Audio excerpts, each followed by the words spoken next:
Bismillahirrahmanirrahim. Kitab Penawar Hati karangan Syekh Abdul Qadir Al-Mandili. Kitab Penawar Hati karangan Syekh Abdul Qadir Al-Mandili. Walai Imam Syekh Abdul Qadir Al-Mandili wa nafa'anuhu bihi wa bi ulumihi fid darain amin wa huma amin. Bab 2 jantung hati. Bab 2 jantung hati. Pasal 5 kikir dan kasih kepada harta. Muka surat 58. Muka surat 58. Ubat kikir. Dan ubat bagi kikir itu terdiri daripada pengetahuan dan tindakan. Nombor 1, adapun pengetahuan ialah engkau mengetahui adanya seksaan di negeri akhirat dan celaan manusia di dalam dunia. Dan engkau mengetahui bahawa harta itu tiada turut bersamamu ke dalam kubur dan hanya sahaja yang menyertaimu di dalam kuburmu itu segala amalanmu yang baik dan yang jahat seperti bersedekah dan kikir, dan segala harta itu milik Allah Ta'ala dan ia memberikannya kepadamu supaya engkau membelanjakannya pada pekerjaanmu yang berfaedah. Dan engkau mengetahui bahawa menahan harta itu jika kerana hendak bersedap-sedap dengannya pada keinginan, maka pahala akhirat lebih sedap daripadanya, dan menunaikan keinginan itu tabiat binatang dan membelanjakan harta pada ketaatan itu tabiat mereka yang berakal. Dan jika ia menahan dan menegah harta itu kerana dicadang untuk anak, maka seolah-olah ia meninggalkan anaknya dengan kebaikan dan ia datang kepada Tuhannya dengan kejahatan. Maka ini sehabis-habis bodoh kerana dia menyenangkan orang lain dengan memberi mudarat kepada dirinya sendiri.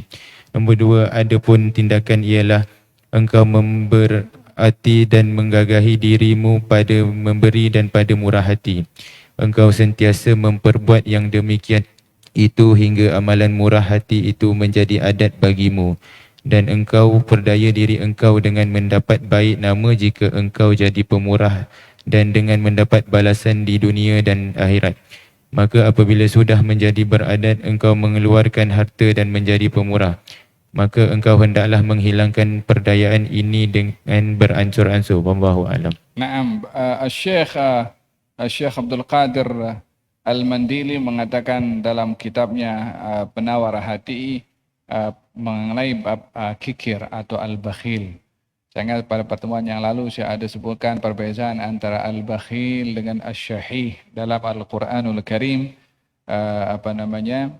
Disebutkan kedua-dua ini. Ada asy-syuh dan disebutkan dalam hadis tentang al-bakhil. Asy-syahih dan al-bakhil, ada orang kedekut dengan hartanya sendiri, itu namanya bakhil. Asy-syahih, orang yang bakhil dengan harta orang. Yani kalau orang yang dia bakhil dengan hartanya sendiri, dia tak bagi pada orang. Dia suka kepada hartanya, tapi dia tak jealous kepada orang kalau dia bagi harta dia kepada orang lain. Asy-syahih, dia kedekut dengan hartanya sendiri, dan dia pun kedekut dengan harta orang. Kalau nampak orang bersedekah, dia pun apa benda orang ini gila, dia bagi-bagi duit pada orang lain, dia pun tak senang hati dengan sifat pemurah yang ada pada orang lain. Dan ini seburuk-buruk kikir atau seburuk-buruk bakhil. Dalam hadis Rasulullah, di antara doa yang Nabi berlindung kepada Allah adalah berlindung kepada Allah daripada sifat al-bukhl. Wa a'udzubika minal bukhli. Aku berlindung kepadamu ya Allah daripada sifat bakhil. Fil hadis, bakhil itu dekat dengan neraka, jauh dari Allah, jauh daripada syurga. Sifat pemurah itu dekat kepada Allah, dekat dengan syurga, jauh daripada api neraka. Ada seorang perempuan datang kepada Rasulullah dan bertanya, "Ya Rasulullah, saya dirisik oleh fulan dan fulan." Ada dua orang merisik. Yang pertama namanya Abu Jaham, yang kedua namanya Muawiyah. Kata baginda Rasulullah, Abu Jaham suka pukul, Muawiyah bakhil. Yani ingin dijelaskan di sini hal-hal yang tidak elok ada kepada lelaki terhadap keluarganya, itu adalah bakhil. Yang tak sepatutnya itu ada kepada laki-laki terhadap keluarga, yang sebagai ketua keluarga. Sifat bakhil, sifat yang tidak disukai. Oleh sebab itu katanya, innallaha jawadun yuhibbul juda. Allah itu pemurah dan suka kepada orang yang pemurah. Ada kalanya orang punya sifat bakhil bukan dia nak, tapi ada dengan dirinya. Dia sukar untuk nak memberi sebab sayangkan kepada harta. Untuk menghilangkan sifat bakhil adalah dengan mengetahui bahaya bakhil. Seperti hadis yang saya sebutkan tadi, bakhil itu jauh daripada Allah, jauh daripada syurga, dekat dengan api neraka. Bayangkan kalau kita punya sifat itu, keadaan kita akan seperti itu. Jadikan hadis itu sebagai usaha untuk menghilangkan sifat bakhil dengan mengetahui bahaya bakhil. Yang kedua, untuk menghilangkan sifat bakhil, jangan duduk dan bersahabat dengan orang yang bakhil. Maka dia akan bertambah bakhil karena persahabatan dengan orang yang bakhil. Yang ketiga, bersahabat dengan orang yang pemurah. Untuk dia dapat terlatih untuk punya sifat pemurah. Yang keempat, latihlah untuk punya sifat pemurah walaupun pada awalnya tidak ikhlas. Beri walaupun berat. Beri walaupun tidak ikhlas. Untuk melatih tangan ini mudah untuk memberi berbandingkan dia mempertahankan akan sifat bakhil. Untuk menghakis sifat bakhil, kata Syekh di sini mengatakan adalah mengetahui bahaya daripada bakhil itu sendiri. Dan juga resiko daripada bakhil itu kalau dia tidak mengeluarkan. Apa akan jadi kepada dia kalau dia berada di alam barzah? Kalau dia mati, dia hartanya akan dikuburkan dengan dia ke? Bukankah dalam hadis mayit itu kalau pergi ke kubur akan diikuti dengan dengan tiga. Hartanya, keluarganya dan amalnya akan balik ke rumah. Harta dan keluarga akan kekal. Amalnya, takkanlah harta yang saya simpan bertahun-tahun, saya sayang tanah gunakan sembarangan sehingga saya bakhil, pada akhirnya dia berkhianat kepada saya, tak mau temankan di alam barzakh.